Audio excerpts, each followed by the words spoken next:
2,5 години по руската војна против Украина, украинскиот парламент ја поддржа иницијативата на председателот Володимир Зеленски за реконструкција на владата.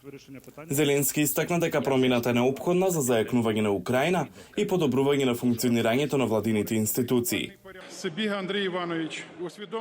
Клучното назначување дојде во моментот кога парламентот го одобри изборот на Зеленски за министар за надворешни работи, а тоа е Андрей Сибиха, дипломат и поранешен заменик шеф на председателската канцеларија. Украинскиот министар за надворешни работи Дмитро Кулеба претходно поднесе оставка. Тоа ќе биде голема загуба. Има многу добри односи со нашите партнери во странство и е одличен комуникатор. Да го замени ќе биде предизвик за ново именуваниот министер, бидејќи сите ќе го споредуваат со Дмитро Кулеба. Бидејќи 9 министри заземаат нови функции, експертите велат дека не се очекуваат големи промени во политиката. Главната работа што треба да ја знаеме е дека нема нови луѓе кои доаѓаат во владата. Значи промената на тимот.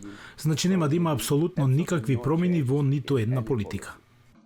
А не се очекуваат ниту големи промени во војната. Способноста на Украина да се бори зависи од војниот персонал и за среќа овој пат не гледаме никакви значајни промени во овој домен. Украина нема одржани избори од почетокот на војната и еден аналитичар вели дека се потребни некои промени во раководството. Имаше недолично однесување, лошо владење и има извештаи дека новите промени ќе помогнат да се подобри владењето пред се на украинската влада. Жителите на Киев со различни реакции. Овие луѓе се само фасада. Ништо не зависи од нив. Се одлучува председателот. Я думаю, це правильний крок. Земјата се развива, процесите се во тек и да речеме дека свежи идеи би имале корист за државата. Важко сказати поки що, тому що Ништо значајно нема да се промени, тие само ги заменуваат улогите на клучните играчи.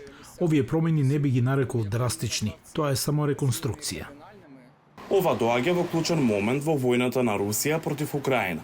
Украинските сили држат руска територија заземена во регионот Круск и Русија ги засели нападите врз украинските цивили и енергетската инфраструктура, пред она што се очекува да биде сурова зима.